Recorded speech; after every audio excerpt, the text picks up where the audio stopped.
Hi, I want to welcome everyone. I'm Dr. Stephen Procopio. I'm the president of the Public Affairs Research Council of Louisiana.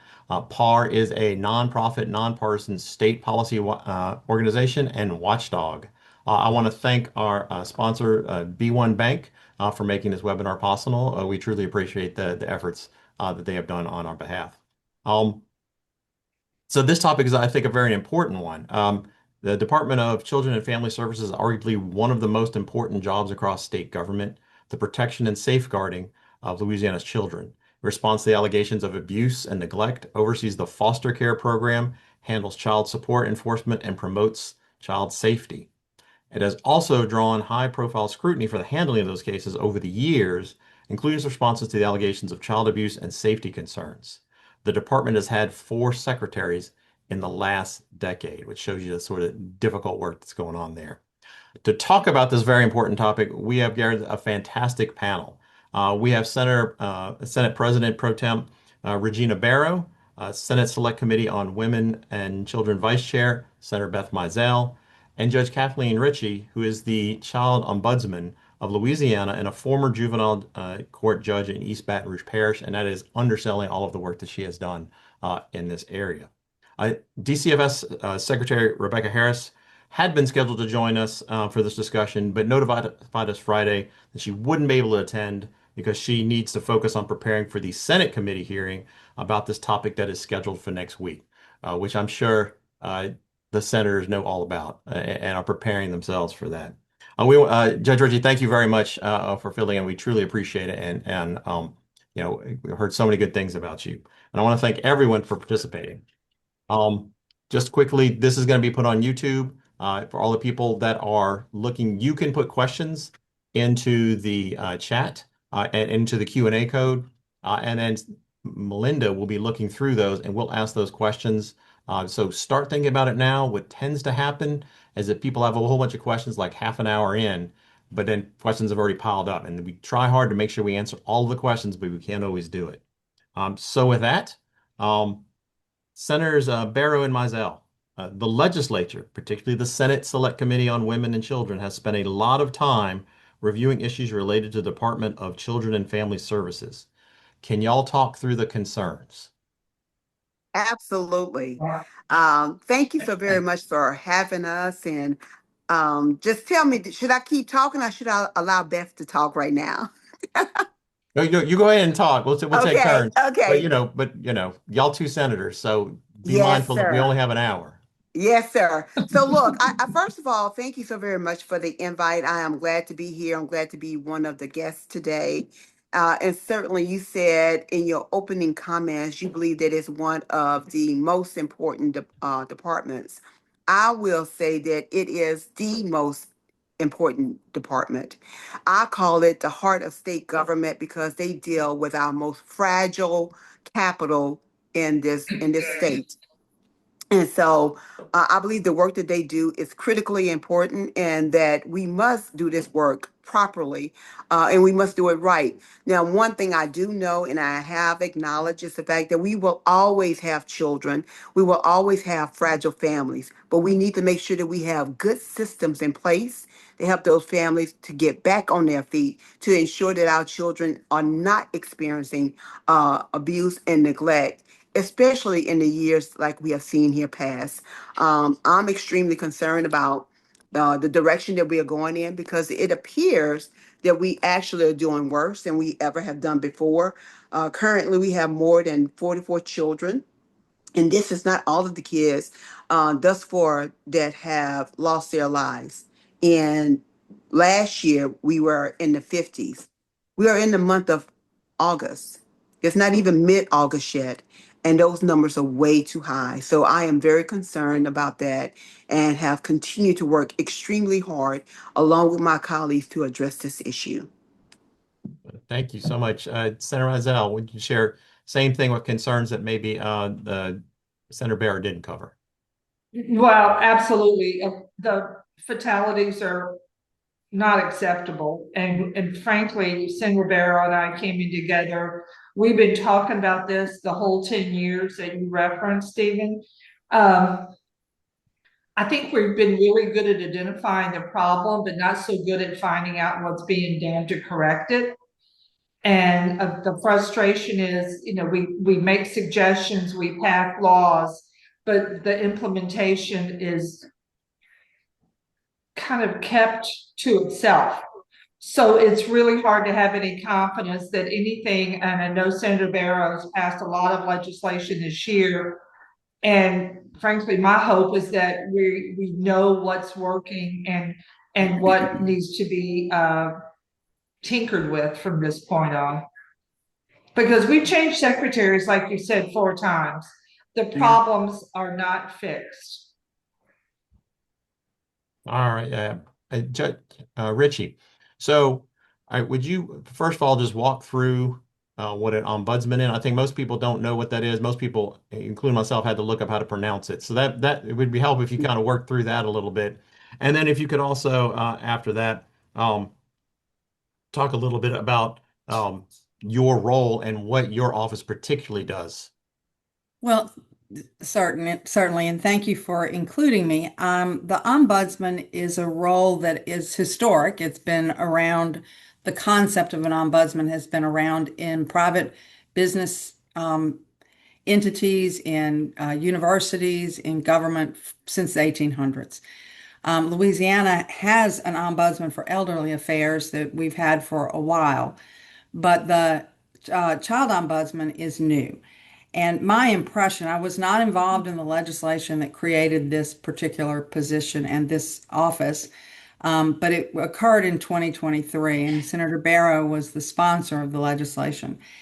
My impression from just watching the legislature is that in 2022, there were several young children who died, even though the agency had had contact with their family prior to the death. In that same year, the Office of Juvenile Justice moved kids from juvenile secure facilities to Angola, and a federal lawsuit ensued.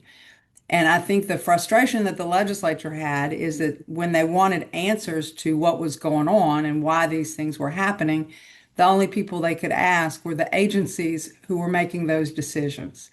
So they wanted an objective overview of the functions of state agencies that provide services to children. And the Ombuds Bill is the result of that. It started out being focused on DCFS, but it expanded. And the current statute is in Title 24, Section 525. It outlines 4 major functions of the office and 13, but after this past session, 14 specific duties for the ombudsman. We're housed in the Legislative Auditor's Office, which I think fits perfectly into the mission that the Legislative Auditor's Office has of building a better Louisiana through transparency and accountability, because that's essentially what we do. I often describe the work of the Ombudsman's Office in being in 2 buckets. One bucket is helping people navigate state agencies.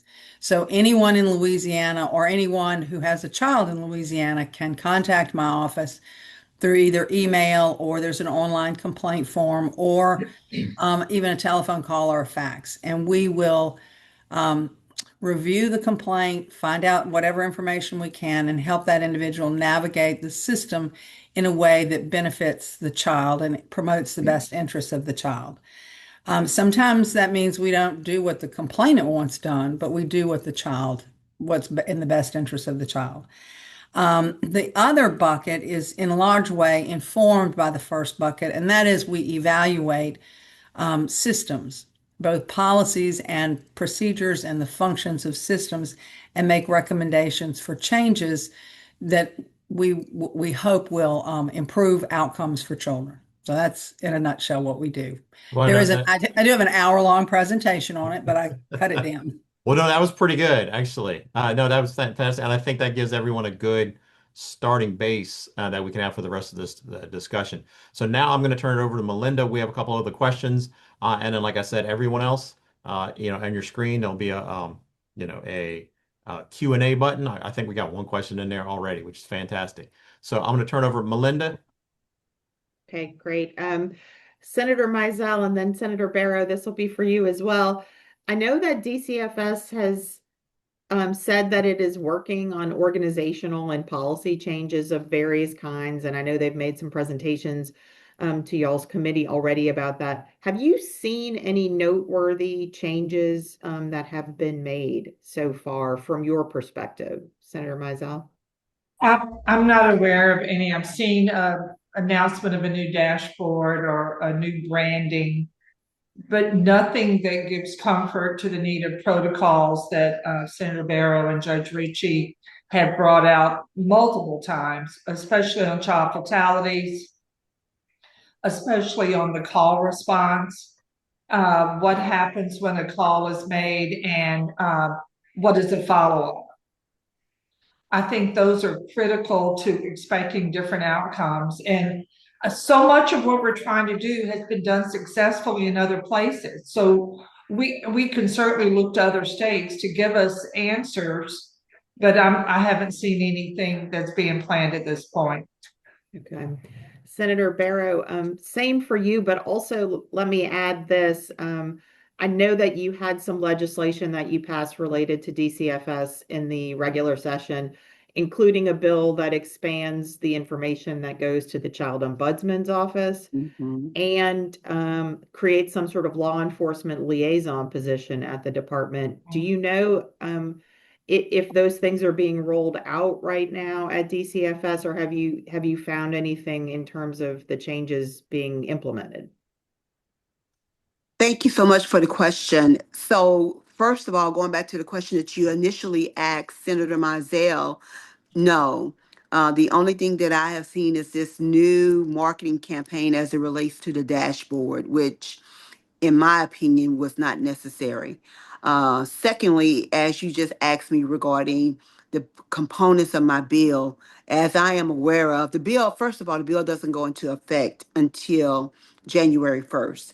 And to me, it appears that we could have been putting some components of that into place, not waiting until January 1st to actually do that. I am waiting to hear when we have our hearing next week if they have already begun to do that. But to my knowledge, no. I'm not aware of them reaching out. I'm sorry, reaching out to anyone. I am so sorry. I just Okay. had something to happen in my house. I'm so sorry. I don't think we can hear anything. It's so good. um, to reach out to anyone to see how they can begin to implement that. And I would think, and hopefully they have, but to my knowledge, I'm not aware of that. Okay. Judge Ritchie, let me follow up with you then. Has anything started in terms of conversations with your office and DCFS about the rollout of the information sharing piece of that legislation? And then I guess more broadly, can you talk about your working relationship with DCFS?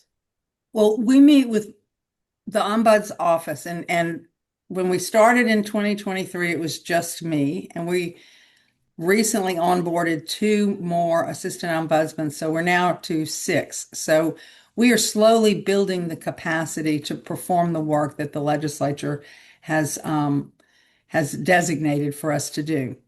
But we meet with the department leadership on a monthly basis.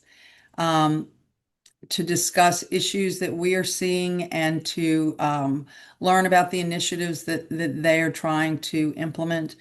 On a more case by case basis, we generally talk with someone with the department daily. So some of the issues that we are helping people with are emergencies actually and need immediate attention.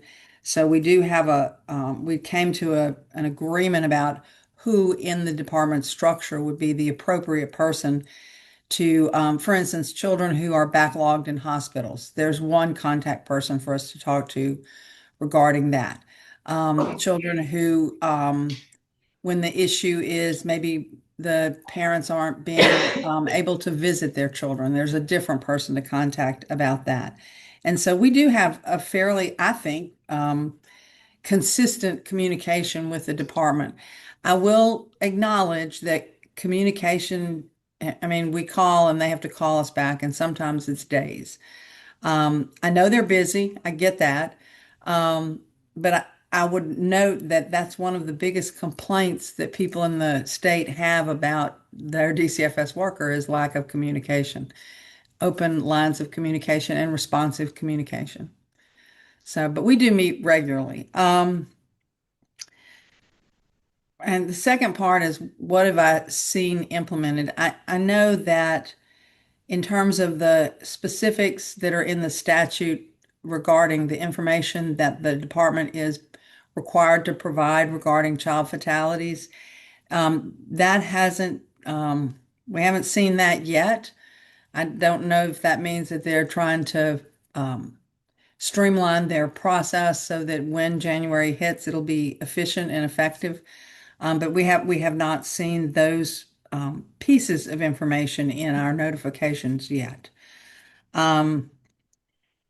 We do have access to OJJ gave us access immediately. DCFS has given us access to some systems, but occasionally they tell us there's another system, and I don't know anything about other computer systems. As far as I can tell, there are several separate standalone case management systems.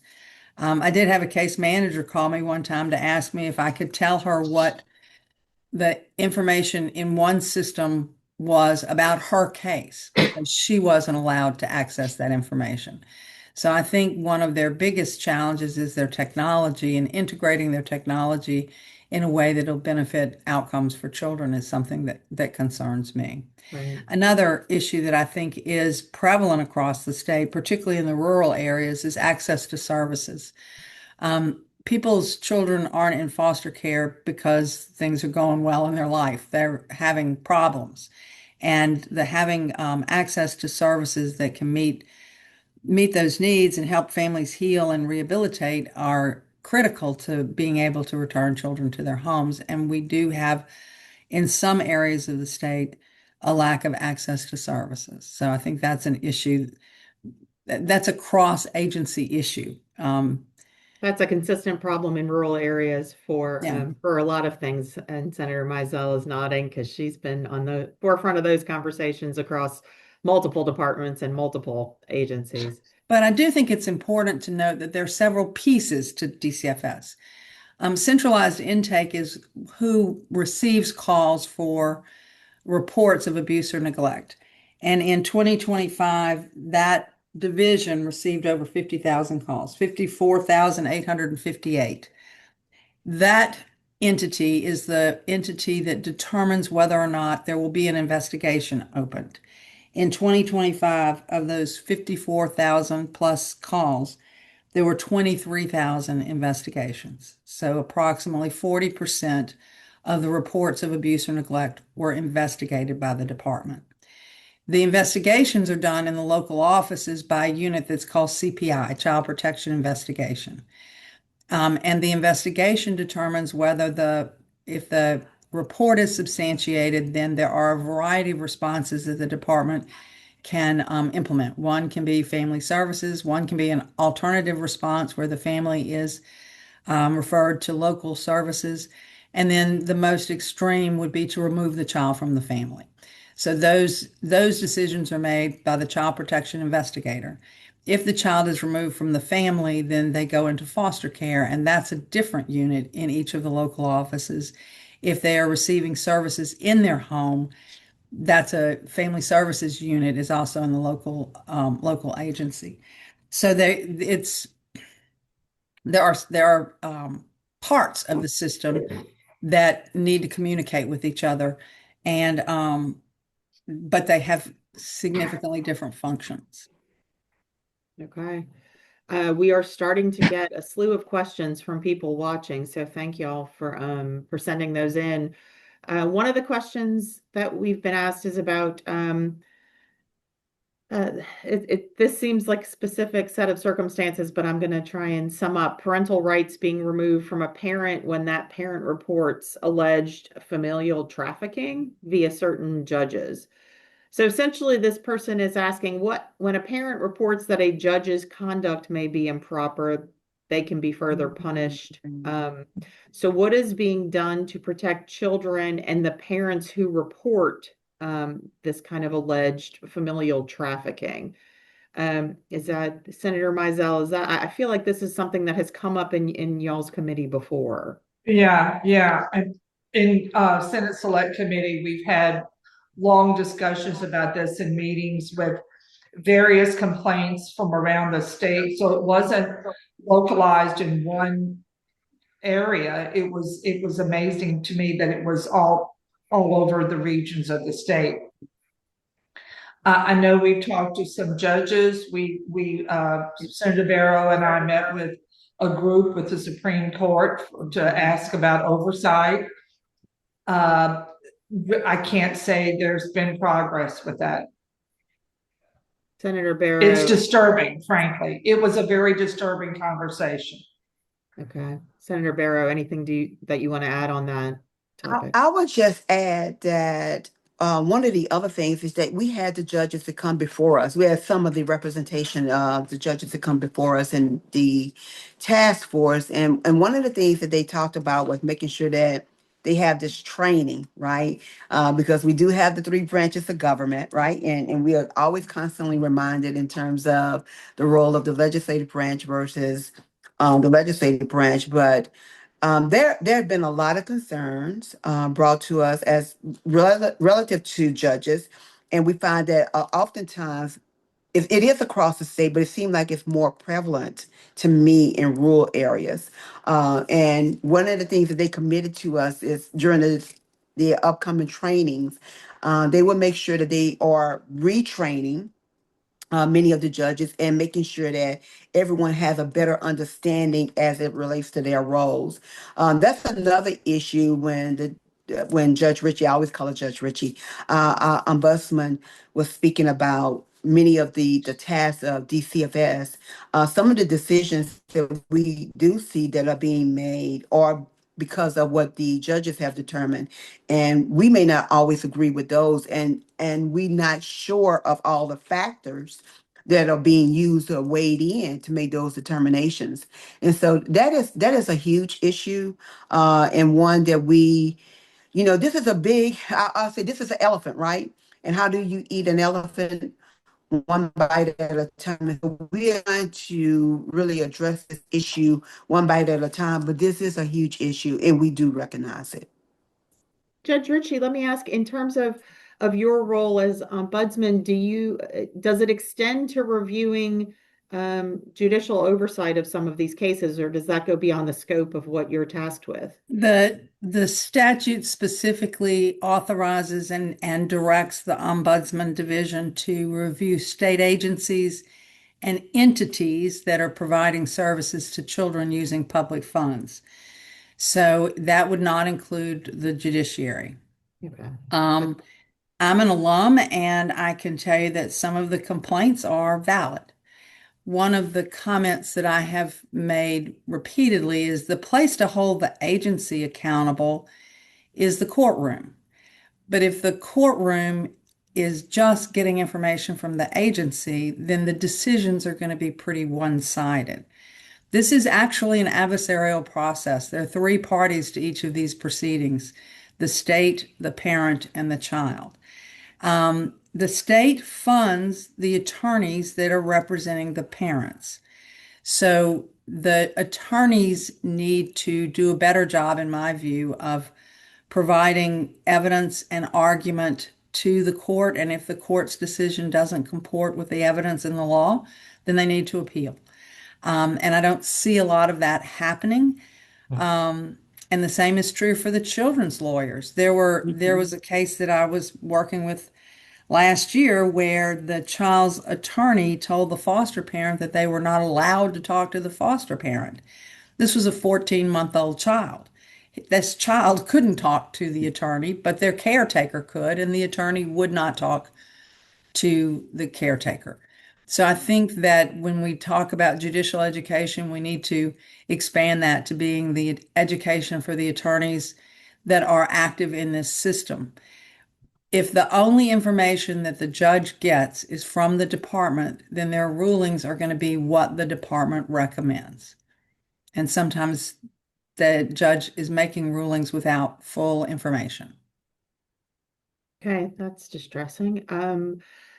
One of the questions we have here is in 2018, Louisiana passed something called the Families First Prevention Services Act.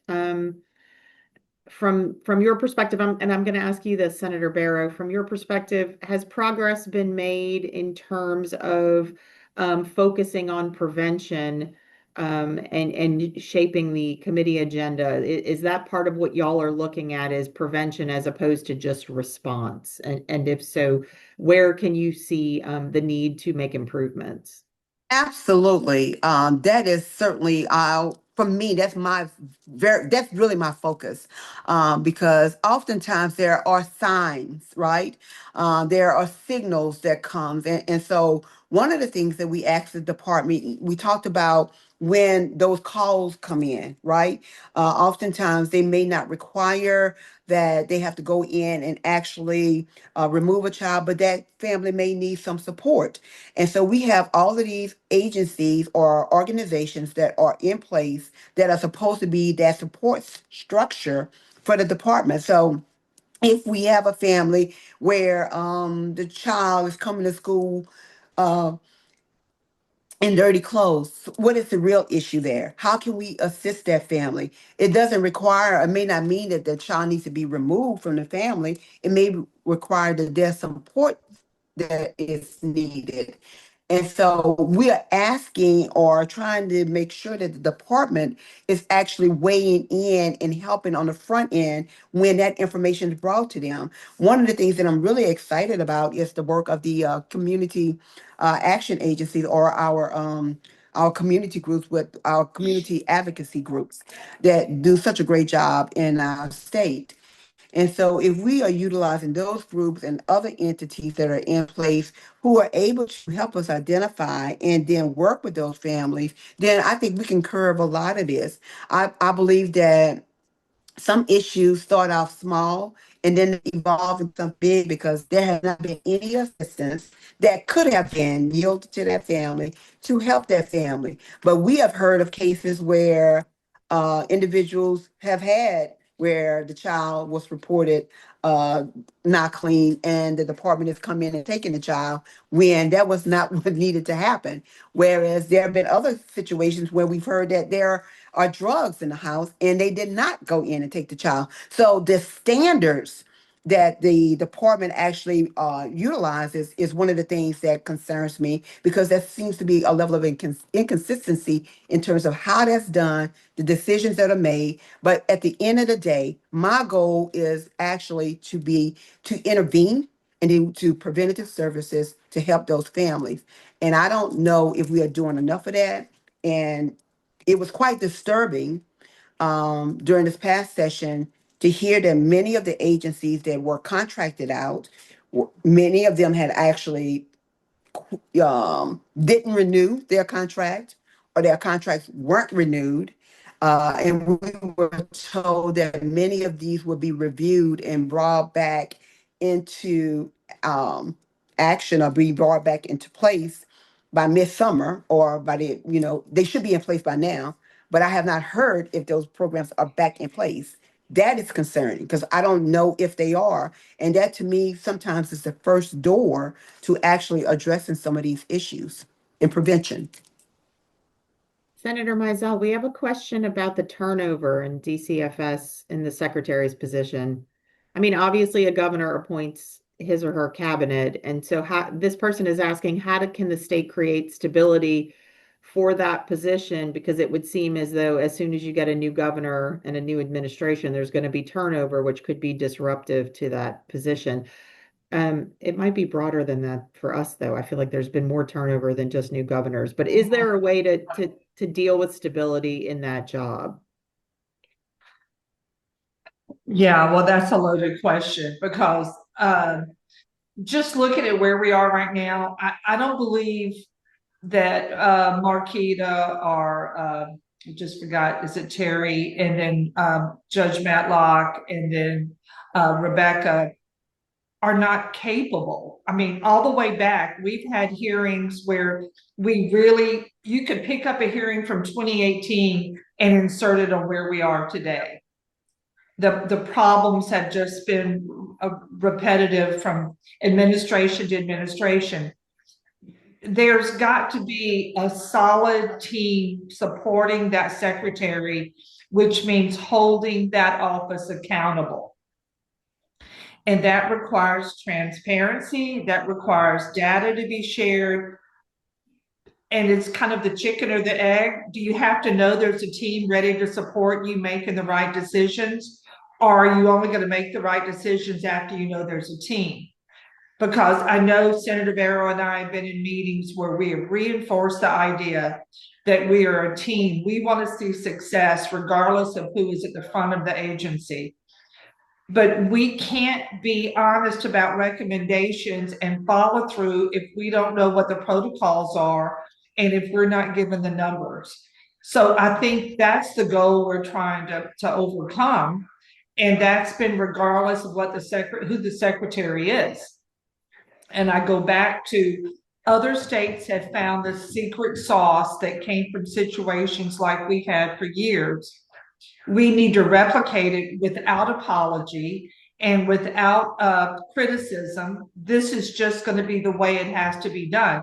And Judge Richey was a game changer because Senator Barrow and I were fielding questions and phone calls continually without any power to really have the impact. And Judge Richey has been able to go into the organization and see where those junctions are that are not functioning. They're not functioning as they should. But that's been a very limited process, and that really, I know Senator Barrow's bill attempted to open that up and give us a lot more transparency, and that's something that's still a valid cause for concern in order to get things moving on all cylinders. Senator Mizell, when you talk about other states that are doing, a better job of this, are there states that we should be looking to for best practices? I mean, I couldn't tell you which state, but you could pretty much look at at least 49 other ones that probably are doing a better job than we are. But if you go to Casey Foundation, there are people who have the remedies. We just have to be willing to listen and be flexible and change what we're locked into doing. So I think that's the opportunity we have. I'm hopeful. I know Senator Jackson has some really good speakers coming to the select committee. But again, I think we have to hold each other accountable, but support doing the right thing. And for people who are watching, if you're going to want to tune in, it's August 17th is the Senate Select Committee on Women and Children meeting that Senators Mizell and Barrow have been talking about. That committee has been tracking this issue for a very long time. So this will be a follow-up hearing on that. Senator Barrow, let me ask you, you brought up the number of child deaths, and I know that is a primary concern driving these conversations all the time. The last numbers I saw were 2025 numbers that there were 53 child deaths reported to the state last year, and at least 28 of those were found to be related to abuse or neglect. You said there are more than 44 now, is that correct? Correct. And that does not include the children from Shreveport. And it's my understanding that there was a death that happened here in Baton Rouge that is not included. And that concerns me because I don't know how they are tracking the data. That's another thing that I think gives us of us a lot of concern. We're not sure how that data is collected. We're not labeled as they come in because, first of all, and so one of the things that you just asked Senator Mizell was about states that are doing it well. Arizona has a up-to-date system that you can go and see every day in terms of how many children have lost their lives in the state of Arizona. It's live, it's in real time that you can actually see that information.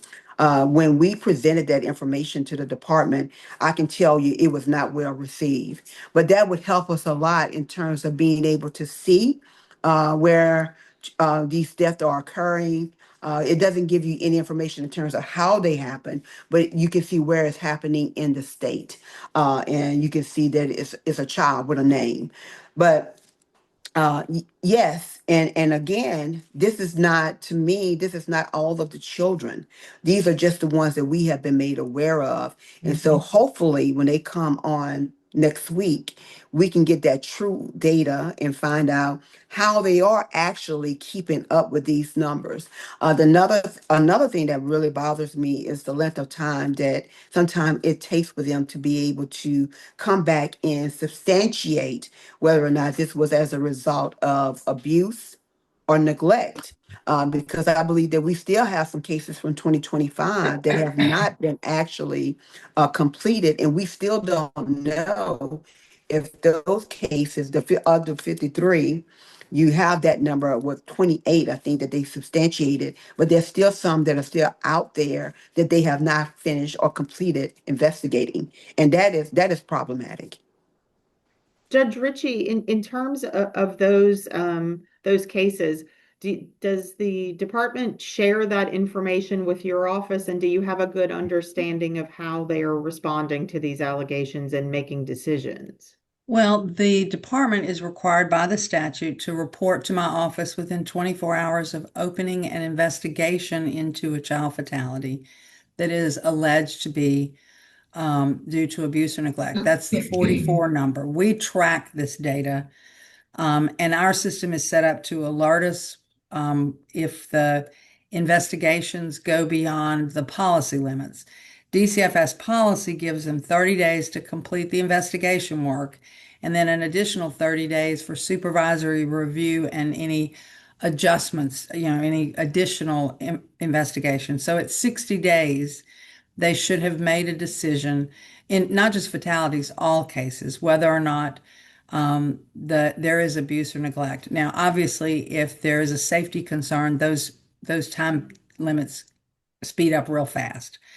But within 60 days, the investigation is supposed to be concluded, and whatever services are going to be made available to the family should have been implemented.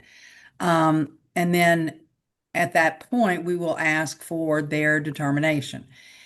Sometimes I see in the media that parents have been arrested for murder, but the department hasn't decided whether the death was abuse. Seems like a no-brainer to me. But until the department makes that final determination, the way the law is written, I relate to the legislator in whose district the child lived that there has been a fatality due to abuse or neglect. Until that determination is made by the department, I'm not able to say anything to the legislators. So there are 44 cases that have been reported this calendar year as having investigations opened to determine if the fatality was due to abuse or neglect. 8 of those have been substantiated as a fatality due to abuse or neglect, and 4 have been unsubstantiated. So that leaves a big chunk of them that are still under investigation, and we pretty regularly ask for updates and sometimes get them and sometimes don't. In addition to this type of child fatality, there's also a requirement in the law, not only for DCFS, but also for OJJ and LDH, any state agency that provides care and custody of a child, to report to my office monthly if there are any child fatalities for children in state custody. And I think so far there have been 6 this year of children in foster care. Okay, Senator Mizell, we have a question about, I know last year the legislature reorganized DCFS and removed some of the programs that had been in the department to try and focus it on child welfare and safety. So like the food stamp, the SNAP program was removed. Some workforce programs were removed, and they were moved to LDH and Workforce Commission. In terms of how that is working, do you see evidence that that has had the outcome that was intended? And do you see that that DCFS continues to have, cross-agency collaborations to make sure that families are getting whatever coordinated economic and other supports they need. Wow. I do believe that the process with the one door, it was the one door, and that simplified getting like SNAP benefits. It's a really annoying echo in my voice. I'm having a hard time with. But the SNAP benefits, when someone calls my office, it's wonderful to know they can go right to the source of it and get that taken care of. I have fewer complaints in my office with people who need quick resolution of that. I'm not sure how that distribution of employees within DCFS is adjusted to that. I know that LDH had to really reassign people and shift their departments in order to do it. But beyond that, I'm really not sure how DCFS has made changes within their workforce. Okay. Senator Barrow, same set of questions. Have you seen any evidence that that's, may allowed the department to focus more on, specific child safety and welfare issues? One would think that certainly that would alleviate some of the workload and the pressure that the department was actually having to address. I don't know if I necessarily see that. I will say that one of the things that I did recognize was how LDH was able to actually bring in that additional work, and it seemed like it was done seamlessly. I hardly received any, as a matter of fact, I can't remember receiving any calls from any hiccups from that when it actually merged into that department. And so that speaks volumes about that secretary and the work that they did to make that process easy.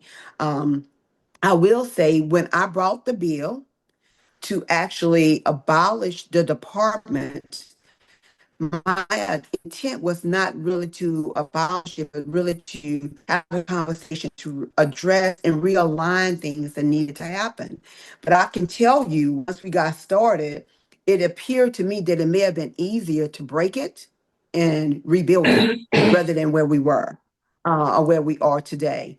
I feel a little bit better about some of the safeguards that we have put in place with the systems of having the AG office engaged with the department, having the CACs where there's going to be this system created where everybody can see when a child comes in, what happened when they were received, who was responsible, who actually took the information, what happened next. So there's going to be some additional eyes on this particular process to ensure that there's more safety and wraparound, that we're not seeing the balls dropped as often as it relates to these young people.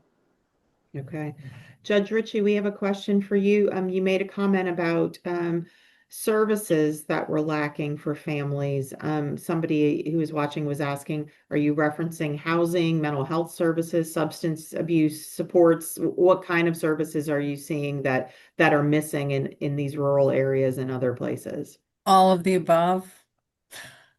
I was afraid you were going to say that. I do want to comment, though, that the Family First Prevention and Services Act, FFPSA, was actually a congressional act in 2017. Louisiana opted to delay implementation, and so our state plan was due and to be implemented in 2020. And of course, we all know what happened in 2020. The purpose of FFPSA was to front load the system.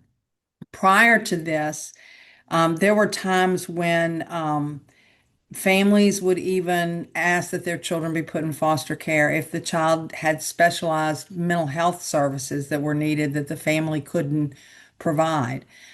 Judges sometimes left children in foster care longer than they needed to so that the therapy that they were engaged in could be completed. At the time, the federal government, under Title 40 of the Social Security Act, only reimbursed the state for services that were provided to children in care. So being in state custody was critical to receiving services. FFPSA changed that so that now the state can get federal reimbursement to support the providing services to families pre-foster care. So that's the prevention piece in terms of funding. It is one avenue of supporting um, service delivery to families before a crisis occurs. I don't know that we're doing a real good job of utilizing that process. I haven't seen any data on what types of services are being provided through that funding stream and whether or not we've been able to develop additional services because of it. One kicker to FFPSA is that it'll only reimburse the state for services that meet evidence-based criteria. So some services don't qualify for reimbursement, and I think we rely on a lot of those services rather than upping our service delivery models.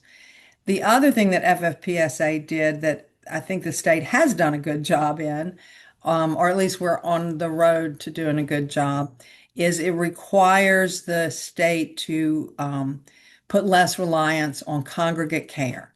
So fewer children are in group homes, more children are in family homes and foster family homes. And I think the state has reduced its reliance on congregate care since 2020 from the numbers I've seen. So that's a good thing. I know that the state is focused right now on recruiting and training foster parents. The Administration for Children and Families has a new directive where the state is assessed by its ratio of foster homes to foster children. I'm a little concerned that a focus on one foster family for each child could create an environment where we split up siblings. And right now, I think that's a problem in our foster care system. We have families of children who are, even if they have to be removed from their parents due to safety concerns, they shouldn't have to be removed from their siblings. But I talked to a mother yesterday who has a child in foster care in DeRidder, Lake Charles, and Ruston. So 3 children, and they're in 3 different homes in 3 different parts of the state. I think we need to focus on the availability of, or making sure that we can keep siblings together if they have to be in foster care. That will reduce trauma to the child. Senator Mizell, we have somebody asking about whether or not DCFS has enough placement availability for youth who are removed from homes. I feel like that's something that's come up in your committee before. Are y'all finding that there are a lot of complaints? And Judge Richey, you can jump in if this is something you're seeing too, but are there a lot of complaints about DCFS not having adequate placements for when youth get removed from homes that are considered unsafe? Can we ask questions? Sure. What question? I would love to go back to Judge Richey's conversation and on the siblings being broken up, because that's devastating, that's long-term devastating to those children. Is that something that you think, and I don't want to put you on the spot, but I guess I am, is that something that the local offices aren't implementing? Or do you think that's the attitude of the agency as a whole? The law, federal law, state law, and state policy requires siblings to be placed together. They're not being placed together in many circumstances. The why of that, I can't really answer. It might be that it is more convenient. It might be that a foster family says, I'll just take the little girl, not the little boy in this sibling group. I don't know why siblings are separated. I do know that the law requires that there be reasonable grounds for separating children in foster care. For instance, if one child has perpetrated against another child, you would not want to place those children together absent intensive treatment. But if you're not going to place children together, the case record is supposed to document the efforts you made to find a placement for those children together. I have yet to see a documentation of an effort to keep siblings together. I think it's really sort of what's available and what's convenient. I can't prove that, obviously. I just, that it seems to me, given the case records I've looked at, that if 7 o'clock at night, you have three children that you need to remove from their home, and you know that there's a foster parent that has one space here and a foster parent that. We Oh, lost the judge for a second, but I get where she was going. hello? Yeah, There you are. We lost you for a second, Judge. I Yeah, think you it's telling repeat, me my internet is unstable. but you're saying if it was at 7 o'clock at night and you have kids you have to place, you have one there and another there, and then that's the part that didn't get finished. Or we may have to move on until our internet. yeah. But to that point, I think that's one isolated frustration, Senator Barrow. There's been multiple isolated situations that we've never been able to look at the whole process globally because we don't have the information that would apply to making it better for each child. Is it at the local level? Is it at the agency level? Or is there no accountability when they're doing things that Judge Richey is talking about that is against the federal guidelines, but nobody knows it until a parent calls Senator Barrow or me or Judge Richey? Well, and the And other then what's the recourse on that?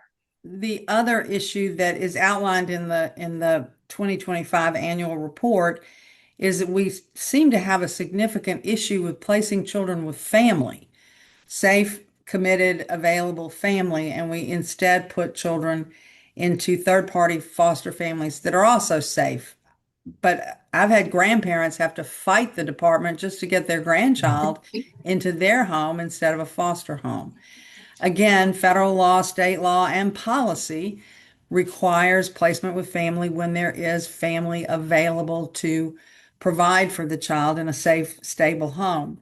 I know that Senator Cloud passed a resolution and created the Task Force on Permanence to address that very issue. We have foster parents calling because they're upset that the child's been in their home for 18 months and all of a sudden a sister from another state shows up and the child's whisked out of their home. By the same token, we have aunts, uncles, grandparents calling saying they won't work with me, they won't talk to me, they're telling me I'll never have my grandchild. And so there's got to be a way to mitigate those conflicts. I know that's And I just something don't know that that we're doing a good job of that. I know that's something Senator Barrow has brought up repeatedly. Yes. His grandparents who have wanted to take children who are and for some reason they get placed elsewhere. Is that something where Senator, you've gotten better explanations from DCFS about how those decisions get made?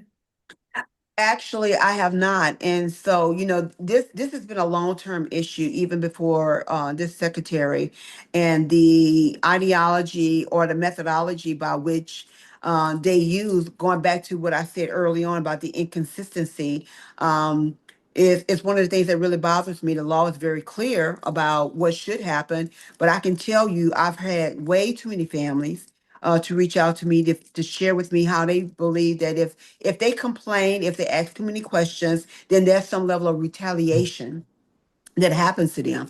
And it appears that, when it seems like they may have been getting their grandchild, then they don't get their grandchild. And so this to me really is a bigger issue. And it's one that, again, as we're eating this elephant, this is a component that I have not lost sight of. And I'm still getting complaints about this even today. I just got a letter not too long ago from a grandparent who was actually going through this matter with their grandchild, where their grandchild been placed in foster care when we have a home where they can go.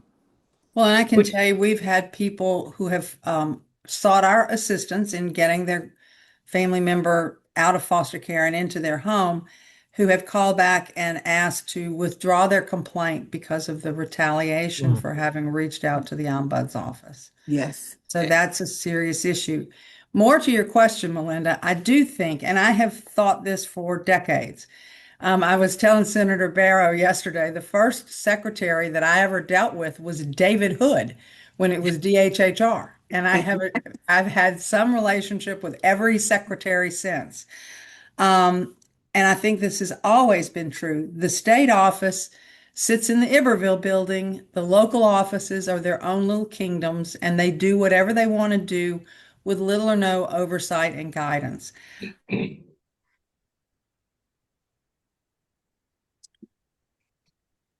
Oh, I think she froze up again. Am I back? You are. Yes. I think that what is needed is a robust quality assurance process that is developed and implemented regularly.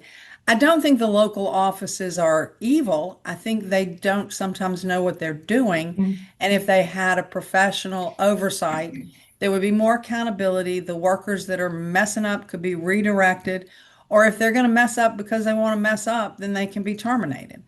But I don't think that the state office asserts enough control over those local offices. And there's, in some places it says there are 42 local offices, in some places it says 44, and in one place it says 60. I don't even know how many local offices they have. They may not either. So That's a that's, problem. yeah. Right. So that is a way to address the issues that people are seeing around the state. And it would also identify trends that can be addressed uniformly so that you wouldn't get one treatment in South Louisiana, a wholly different treatment in North Louisiana for the same issues. So that's my 2 cents on that. Well, But to that point, Judge Richey, there are local offices doing fabulous work that Exactly. could be emulated. They could be the A-team going all around the state. So that's a huge opportunity. And I think that needs to be looked into. I'm realizing this webinar should have been 2 hours because we have so many issues that we have not even gotten to. But Judge Richey, I know that you put out, the Child Ombudsman's Division puts out an executive summary and a full report of all the work that y'all do in a given year. So can you tell people where they can find that so they can see a little bit more information about stuff we are not able to get to today? Well, our first annual report in 2024, since it was just me, my report was part of the legislative auditor's report. But last year we put out a full report. It is on the legislative auditor website. If you go to audit reports and in the search bar type in child ombudsman, it'll pop up the full report. If I can, let me see if I can get you I was thinking maybe I could get you a email address, a site for it, but it's not here. It's not popping up that way. Okay. I'll tell you, I think I found it by searching Child Ombudsman and oh, and There we go. Alex has posted it in the chat for people who are interested. Senator Barrow, and then Stephen's going to wrap this up, I promise. Senator Barrow, can you tell everybody who want to watch the next Senate Select Committee on Women and Children meeting, where that's going to be and how they can keep track of what all the good work that y'all are doing in your hearings? Oh, wait, I think Oh. she's frozen again. All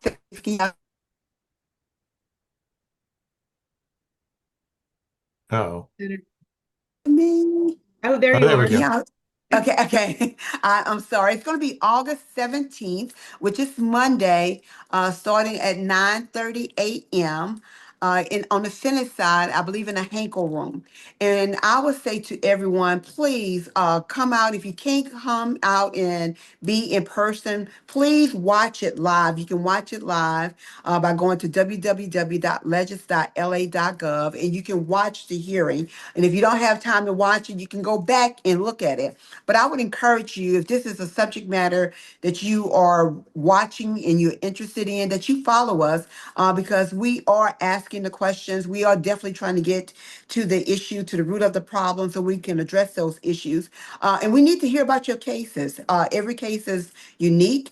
Every situation is unique, and so we want to make sure that we are addressing those. But I do want to say this real quickly, if I may. I just want to thank Judge Richey or Kathleen Richey in the Ombudsman's office and Mike Wagensback with who actually is our director of the of the legislative auditors. They have done a tremendous job in helping us get to the crux of the matter, like the old folks would say, but really being able to really drill down and really get the answers for the most part that we need, and being able to ask the questions sometimes that we had a hard time trying to get the answers to. Sometimes, you have to ask the right question to get the right answer. And so they were able to assist us in doing that. And because of that work, I believe that we are much better off now than we were a few years ago.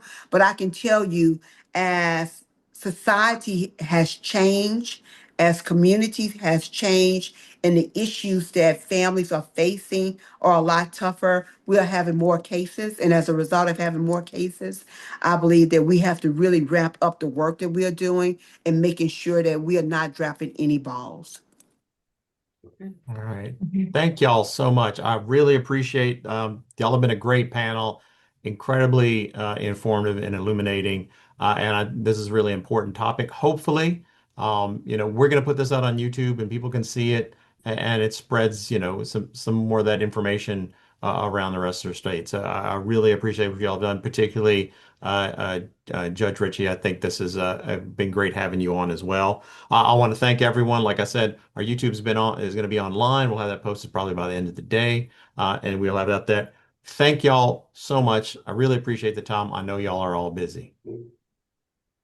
Thank you. Thank you, Melinda. Thank you. Thank you, Stephen. All right, y'all have a great day.